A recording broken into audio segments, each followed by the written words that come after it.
Welcome to cine Guruji channel. और आज मैं आपके लिए 2010 में आई सुपरस्टार रजनीकांत स्टारर एक बहुत ही जबरदस्त फिल्म रोबोट का बिहाइंड द सीन्स वीडियो लेकर के आया हूं। वैसे इसकी ओरिजिनल लैंग्वेज तमिल में इसे इंथिरन के नाम से रिलीज किया गया था, लेकिन हिंदी में ये रोबोट के नाम से रिलीज हुई थी। और शंकर सर के डायरेक्शन में बनी इस फिल्म की अब तक की IMDb रेटिंग है 7.1 आउट ऑफ 10, जो कि काफी सही है। फिल्म की शुरुआत में वसीकरण यानी कि रजनीकांत सर को एक रोबोट बनाते हुए दिखाया गया है। वैसे ही रोबोट एक पपेट है। इसके माउथ मूवमेंट्स को रिमोट के द्वारा और इसके फिंगर्स को मैकेनिकली, साथ ही इसके हैंड मूवमेंट और बॉडी मूवमेंट को मैनुअली पपेटेरियंस के द्वारा ऑपरेट किया जाता था। इस रोबोटिक पपेट को तैयार किया था टर्मिनेटर मूवी के टर्मिनेटर को बनाने वाली कंपनी सैन विंसन स्टूडियोज ने। जब वसीकरण का पहला रोबोट बनकर के तैयार हो जाता है तब ये उसके ऊपर टाइटेनियम की प्लेट्स लगाते हैं और टाइटेनियम प्लेट्स लगाने के बाद में ये उस रोबोट को अप की कमांड देते हैं। उसके बाद में रोबोट को उठ करके चलने वाले जो सीन्स हैं उनको कुछ इस तरह से रिकॉर्ड किया गया था, जहां पर 4 लोग उस रोबोट को मैनुअली ऑपरेट करते थे, जिससे कि वो रोबोट आगे को बढ़ता था। रोबोट के परफेक्टली चल लेने के बाद में वसीकरण उसके अंदर काफी सारा डेटा भेजते हैं, जिसके बाद में रोबोट को डांस करते हुए, कुंफू करते हुए दिखाया गया है। तो इसके लिए एक मोशन कैप्चरिंग सेटअप बनाया गया था, जहाँ पर काफी सारे मोशन को कैप्चर करके उसको विजुअल्स के फॉर्मेट में रोबोट के ऊपर ट्रांसफर करके दिखाया गया है फिल्म में। यह BTS सीन उस समय का है जब वसीकरण के कहने पर इनके दोनों असिस्टेंट मिलकर के रोबोट को स्पीच ट्रेनिंग देते हैं और इसके बाद ही वसीकरण रोबोट को बिल्कुल अपने जैसा दिखने वाला फेस मास्क पहनाते हैं, साथ ही उसके पूरे शरीर पर स्किन लगाते हैं। तो यह उसी का VFX ब्रेकडाउन है। इस रोबोट के ऊपर फेस मास्क और स्किन लग जाने के बाद में ये रोबोट बिल्कुल वसीकरण के जैसा ही दिखने लगता है। तब वसीकरण इसको अपने गले लगाते हैं, साथ ही इस रोबोट को अपने साथ घर लेकर के जाते हैं, जहाँ पर वसीकरण की माम इसका नाम चिट्टी रखती है। इसके बाद वसीकरण चिट्टी से ही कार ड्राइव करवा करके सना से मिलने के लिए जाते हैं। तो यह उसी का VFX ब्रेकडाउन है। और यहाँ पर कार चलाते चलाते ही रोबोट चिट्टी अपना सर पीछे की तरफ घुमा देता है। तो इस फिल्म में रोबोट चिट्टी के द्वारा अपने सर को पीछे की तरफ घुमाने वाले जो भी सीन्स देखने को मिलते हैं उन्हें कुछ इस तरह से तैयार किया गया था।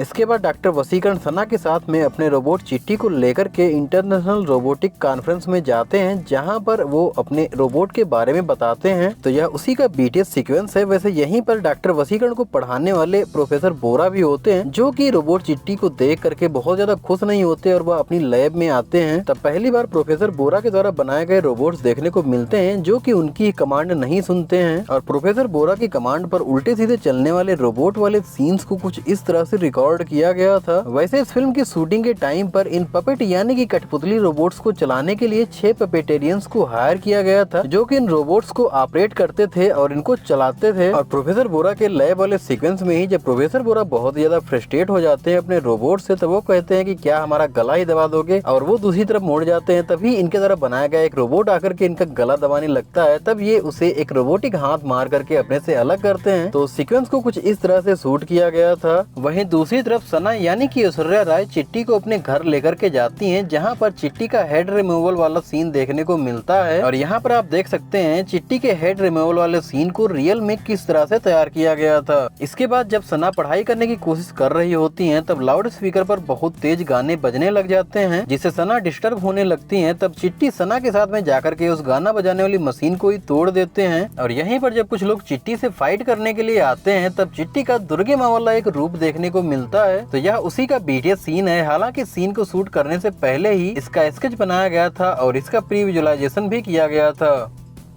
और जब सना एग्जाम देकर के चिट्टी के साथ में वापस एक ट्रेन में आ रही होती हैं, तब वही लोग सना का हॉल टिकट पानी में फेंक देते हैं। तब चिट्टी पानी से उस हॉल टिकट वाली फाइल को ला करके रेलवे ट्रैक पर चलने लगता है। तो उन सीन्स को कुछ इस तरह से रिकॉर्ड किया गया था। वैसे इस सीक्वेंस को रजनी सर ने खुद ही परफॉर्म किया है, जहाँ पर इनके जूतों में व्हील्स लगाए गए थे। और जब इनको ट्रेन के ऊपर चढ़ते हुए दिखाया गया है, तो उस सीन को शूट करने के लिए ट्रेन के ऊपर से गुजरने वाली पावर सप्लाई के करंट को बंद कर दिया गया था। हालांकि रजनी सर के ट्रेन के ऊपर दौड़ने वाले सीन्स को तो ग्रीन स्क्रीन पर रिकॉर्ड करके ही इनके CG कैरेक्टर को पोस्ट प्रोडक्शन में ट्रेन के ऊपर प्लेस किया गया है। और जब ये सना की फाइल लेकर के ट्रेन के अंदर आ जाते हैं, तब ट्रेन के ही अंदर एक जबरदस्त फाइटिंग सीक्वेंस देखने को मिलता है। तो यह उसी सीक्वेंस के शूटिंग के समय की कुछ क्लिप्स हैं। जब इस फाइटिंग के दौरान चिट्टी की बैटरी डाउन हो जाती है, तब वे लोग चिट्टी को उठा करके ट्रेन से नीचे फेंक देते हैं। इसके बाद चिट्टी खुद को चार्ज करके ट्रेन की साइड पर दौड़ते हुए वापस ट्रेन के अंदर आ जाते हैं। तो उस सीन को भी ग्रीन बैकग्राउंड पर रिकॉर्ड करने के बाद में उस सीजी कैरेक्टर को ट्रेन पर प्लेस किया गया है। हालांकि इसका भी प्री विजुअलाइजेशन पहले ही कर लिया गया था।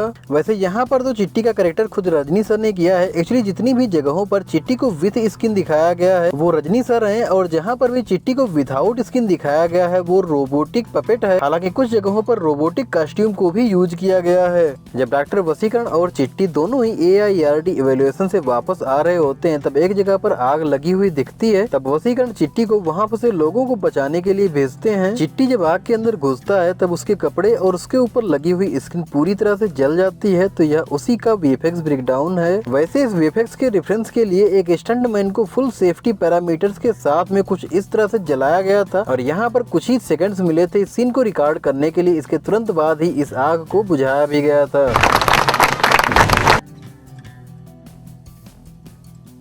आग में घुसते समय चिट्टी के ऊपर पड़ने वाली फायर लाइट को कुछ इस तरह से आइडेंटिफाई किया जाता था, और इस फायर वाले सीक्वेंस को शूट करते समय एक बड़ी सी बिल्डिंग में कंट्रोल्ड फायर लगाई गई थी। चिट्टी जब पहली बार किसी को बचाने के लिए घर में घुसता है तब यहाँ पर भी कंट्रोल्ड फायर ही लगाई गई थी, और चिट्टी के अंदर घुसते ही इस आग को तुरंत ही बुझा दिया गया था। इसी तरह से इस सीक्वेंस को शूट करते समय बाहर जो भी आग लगाई जाती थी, जैसे ही सीन कंप्लीट होता था वहाँ उपस्थित फायर फाइटर्स उस आग को तुरंत ही बुझा देते थे। यह BTS सीन उस समय का है जब चिट्टी और दो लोगों को उस आग से बचा करके लाता है और फायर व्हीकल पर अपना पैर लगा करके उन दोनों को नीचे उतारता है। इसके बाद चिट्टी एक लड़की को बाथटब से उठाकर ले आता है। फिल्म में ऐसा दिखाया गया जैसे ये लड़की नग्नावस्था में हो, लेकिन शूटिंग के टाइम पर इसने स्किन कलर वाले कपड़े पहने हुए थे। तो लड़की को बचाने वाले सीन को कुछ इसी तरह से रिकॉर्ड किया गया था, लेकिन लड़की के ट्रक से टकराने वाला सीन कुछ इस तरह से रिकॉर्ड हुआ है। इसके बाद डॉक्टर वसीकरण चिट्टी के अंदर सॉफ्टवेयर हार्मोन डालते हैं, तो इसके लिए रजनी सर को एक बॉक्स में लेटना पड़ता था जहाँ पर उनका सर और गला बाहर की तरफ रखा गया था। फिर गले पर प्लास्टिक लगा करके उस रोबोटिक बॉडी को उनके गले से अटैच किया गया था। यहाँ पर हम आपको बता दें इस फिल्म का बजट था 150 करोड़ का, और रजनी सर ने इसमें काम करने के लिए 45 करोड़ की फीस चार्ज करी थी। साथ ही ऐश्वर्या राय जी ने इस फिल्म में काम करने के लिए 6 करोड़ रुपए लिए थे। यह BTS सीन उस समय का है जब लैब के बाहर चिट्टी के ऊपर आकाशीय बिजली गिरती है। इसके बाद में वसीकरण चिट्टी को तुरंत ही अपनी लैब में लेकर के आते हैं। जब सॉफ्टवेयर हार्मोन इंस्टॉल होने के बाद में चिट्टी डॉक्टर वसीकरण से ही विद्रोह कर देता है, तब डॉक्टर वसीकरण चिट्टी को तोड़ देते हैं, डिसमेंटल करते हैं, और चिट्टी को डॉक्टर वसीकरण यानी कि रजनीकांत सर के द्वारा एक एक्स से तोड़ने वाले सीन्स को कुछ इसी तरह से रिकॉर्ड किया गया था। और इसी सीक्वेंस में दिखाया गया कि डॉक्टर वसीकरण एक लिक्विड चिट्टी के चेहरे पर डालते हैं जिससे उसकी स्किन जलने लगती है। इस सीन के लिए रजनी सर के चेहरे पर रोबोटिक मास्क लगा करके प्लास्टिक से इस तरह का बर्निंग फेस बनाया गया था, और इस सीन को शूट करते समय इस फेस मास्क पर केवल विनेगर डाला गया था। डॉक्टर वसीकरण चिट्टी को तोड़ने के बाद में उसे कचड़े में फिकवा देते हैं, जिसके बाद में चिट्टी को एक डंप यार्ड में डंप कर दिया जाता है। इस सीन को कांचीपुरम के पेरुंगुड़ी डंप यार्ड में शूट किया गया था, और इस कचरे में से सबसे पहले चिट्टी का एक हाथ बाहर की तरफ आता है और फिर उसके दोनों हाथ मिल करके उसके सर को ढूंढ करके बाहर निकालते हैं। तो यह उसी का BTS सीन है। जब प्रोफेसर बोरा चिट्टी को ढूंढने के लिए डंप यार्ड में जाते हैं तब चिट्टी चुपके से उनकी कार में आकर के लेट जाता है, और उनकी कार चलने के बाद में उनसे हेल्प करने लगता है। तो प्रोफेसर बोरा चिट्टी को अपने साथ अपनी रोबोटिक लैब में ले आते हैं, और यहाँ पर शंकर सर पपेटेरियंस को बता रहे हैं कि रोबोट से किस तरह से एक्टिंग करवानी है हेल्प मांगने की। और यह वही BTS सीक्वेंस है जब चिट्टी प्रोफेसर बोरा की लैब में बैठ करके मदद मांग रहा होता है। खैर प्रोफेसर बोरा चिट्टी को पहले जैसा बना करके उसके अंदर एक रेड चिप लगाते हैं जिससे वो डिस्ट्रॉयर बन जाता है। खैर रेड चिप लगने के बाद में चिट्टी सबसे पहले सना को उठाता है, और यहाँ पर आप देख सकते हैं कुछ बाइकर स्टंट कर रहे हैं बाइक के टायर को ऊपर की तरफ उठाने का। हालांकि फिल्म में ऐसा दिखाया गया है जैसे कि चिट्टी इन बाइक्स की ब्रेक्स को एक्टिवेट कर दे रहा हो। मैं एक बात यहाँ और बता दूं कि इस फिल्म के VFX के लिए लगभग 20 करोड़ रुपए यूज किए गए थे। साथ ही इस फिल्म को एरी के 435 एक्सट्रीम कैमरे से शूट किया गया था। इसके बाद में चिट्टी सना को लेकर के प्रोफेसर बोरा की लैब में जाता है अपनी टूटी हुई आंख को चेंज करने के लिए। तो इस सीन के लिए रजनी सर के आंख के सब तरफ ग्रीन कलर किया गया था ताकि फिल्म में VFX की मदद से इसे टूटा हुआ दिखाया जा सके, और चिट्टी के द्वारा अपनी आई रिप्लेस वाले सीन जो इस फिल्म में दिखाए गए हैं उन्हें कुछ इस तरह से शूट किया गया था। जब डॉक्टर वसीकरण प्रोफेसर बोरा की लैब में आते हैं तब उन्हें पता चलता है चिट्टी ने तो प्रोफेसर बोरा को मार दिया है और यह वीएफएक्स ब्रेकडाउन भी उसी समय का है जब चिट्टी ने प्रोफेसर बोरा को मारा होता है। इस फिल्म के क्लाइमेक्स में जब मिलिट्री चिट्टी के बेस यानी AIRD पर हमला करती है तब सारे रोबोट्स मिलकर के एक बड़ा सा गोला बना लेते हैं चिट्टी की कमांड पर और फिर वो उसी गोले से फायरिंग करने लग जाते हैं। तो उस सीन को कुछ इस तरह से तैयार किया गया है। इस सीन के लिए रियल में एक बड़ा सा गोला बनाया गया था हरे रंग का। वैसे इस सीन को पहले से ही प्री-विजुअलाइज कर लिया गया था किस तरह से इस गोले के अंदर रोबोट्स को दिखाना है। यहाँ पर आप देख सकते हैं वीएफएक्स रेफरेंस के लिए कुछ लोगों को इस गोले में खड़ा भी किया गया है। इस सीन के बाद में जब मिलिट्री के चॉपर्स रोबोट्स पर हमला करते हैं तब चिट्टी एक लंबी सी चेन बना करके एक हेलीकॉप्टर को पकड़कर फेंक देते हैं। उस सीन को कुछ इस तरह से रिकॉर्ड किया गया था जहाँ पर रजनी सर ने केवल हेलीकॉप्टर को पकड़कर ऐसा दिखाया था जैसे उन्होंने फेंका हो, बट रियल में उन्होंने फेंका नहीं है। और चिट्टी के द्वारा एक सोल्जर को चॉपर से बाहर निकालकर फेंकने वाला सीन कुछ इस तरह से ब्लू बैकग्राउंड पर शूट हुआ है। जब चिट्टी के सारे रोबोट्स को इलेक्ट्रिक फिंस से कैद कर लिया जाता है तब वह ड्रिल करके नीचे घुसते हैं और एक दूसरी जगह से सड़क तोड़कर बाहर निकलते हैं। तो उस सीन को कुछ इस तरह से तैयार किया गया था। वैसे ये फाइल्स बहुत ही पुरानी है, इस वजह से क्वालिटी बहुत अच्छा नहीं है, बट फिर भी अगर आपको ये वीडियो पसंद आया हो तो इस वीडियो को लाइक जरूर से कर देना और अपने दोस्तों के साथ में भी जरूर से शेयर करना। हम मिलेंगे आपको किसी और BTS वीडियो के साथ में, तब तक के लिए थैंक्स फॉर वॉचिंग।